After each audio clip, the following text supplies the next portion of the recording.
When I was young and green, I remember going to London. Do you know the place? The station's called King's Cross. Before anyone asks why this video is starting at King's Cross, given it is titled National Railway Museum, it's because in order to get to York from London, you would have to take a train out of King's Cross. I quite enjoyed looking around the station as well. They have a statue of Sir Nigel Gresley, along with a shop devoted to this franchise rented by a transphobe that nobody cares about. But enough with that. My LNER Azuma train is waiting for me.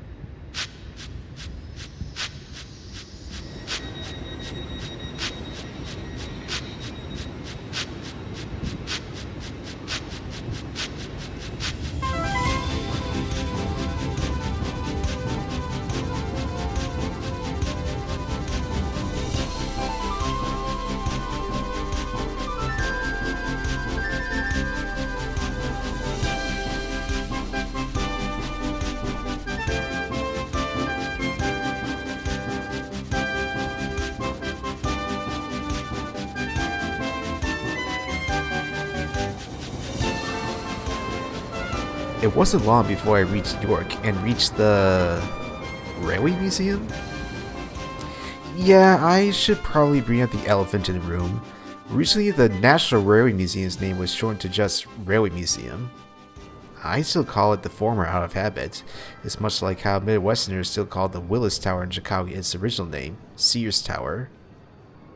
As most of you probably already know, the museum is home to numerous famous locomotives, though I will only be talking about a select few in this video.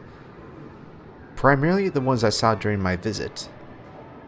For those out of the loop, many of the locomotives are off-site due to the museum being renovated, many of which are at its other location in Shildon. I had hoped to see the Flying Scotsman, but sadly, beggars can't be choosers. At least I still got to see another Gresley Pacific, that being the Mallard. I don't think I need to go too elaborate on here.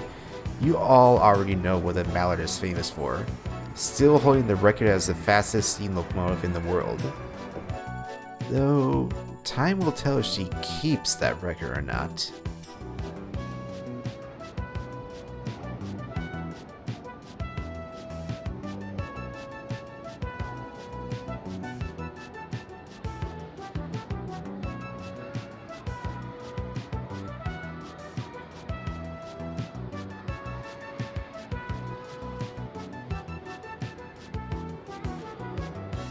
Another locomotive I think is worth mentioning is LMS's attempt to rival the LNER 84s, the Coronation class, this example being the 6229 Duchess of Hamilton.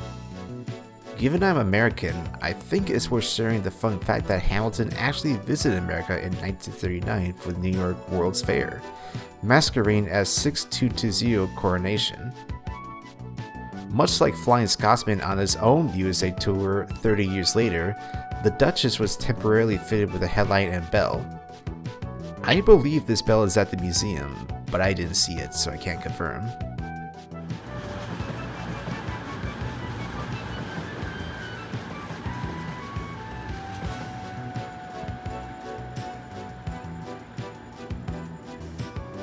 While nowhere near as good looking as the Streamliners, another locomotive I wanted to mention is Livingston Thompson, the double Fairley on display.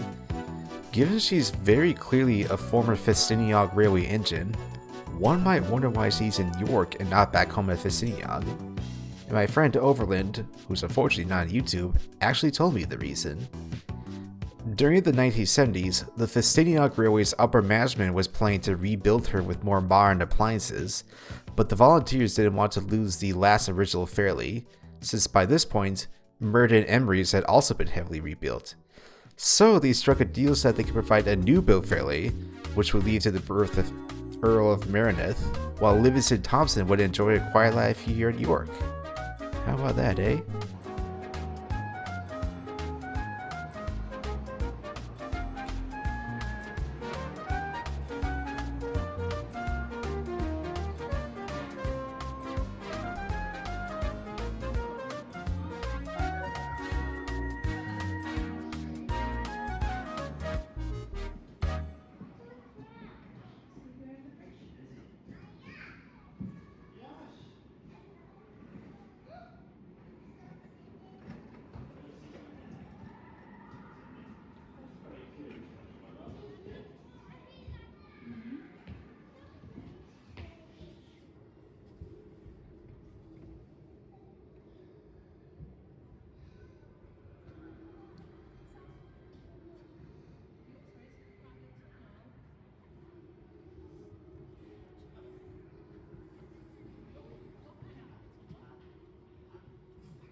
Wow.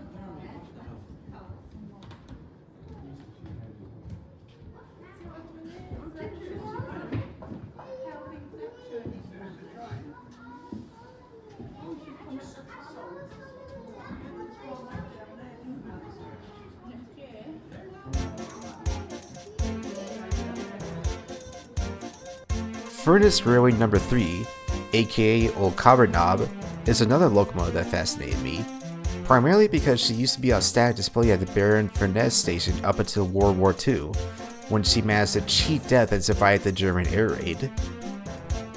Given the location, I like to headcanon that the engines that were on Sodor before World War II knew Copper Knob. More than likely Edward would know her, given they're both ex-Furness. Speaking of Thomas, did you ever notice that a huge chunk of TV series exclusive carriers are based on locomotives preserved at this museum?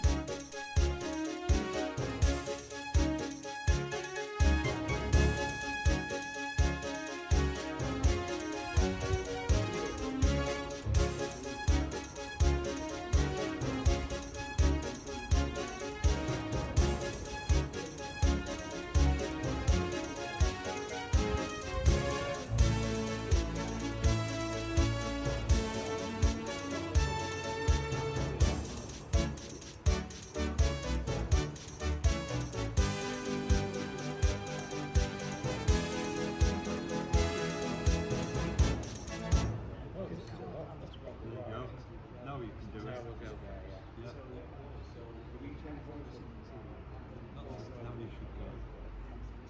Let's try it. Let's try it. Keep your finger down. There you go. Best to switch it on. It works better that way. Yeah.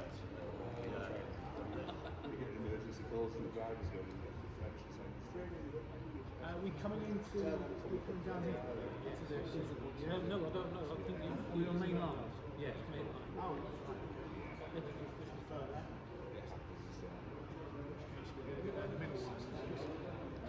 Number 15.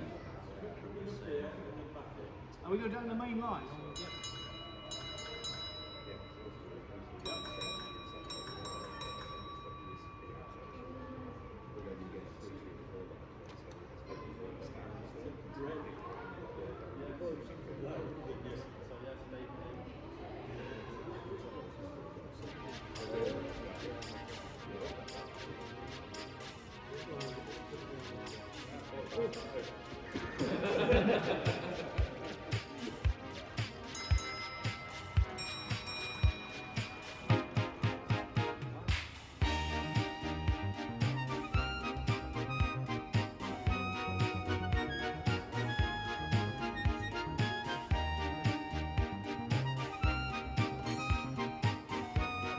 It also fascinates me that the museum doesn't only house British locomotives. They have a Chinese 484, a South African 480, and a Shinkansen, though the former two were built in Britain and exported to their respective countries, so they do have some little connection here.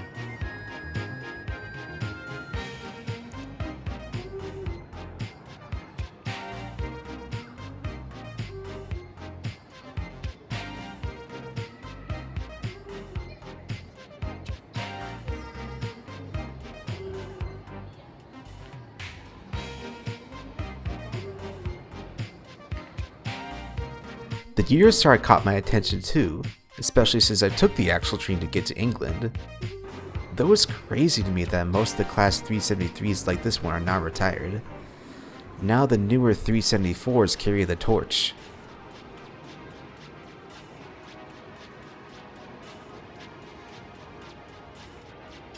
Look at this thing, pet.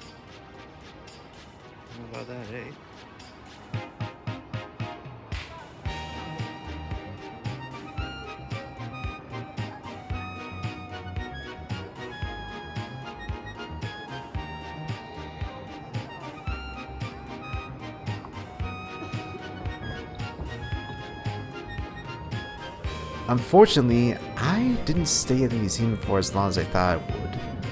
I think it's in part due to the fact that several of the major exhibits are closed for renovation, notably the Station Hall, but I still enjoy myself.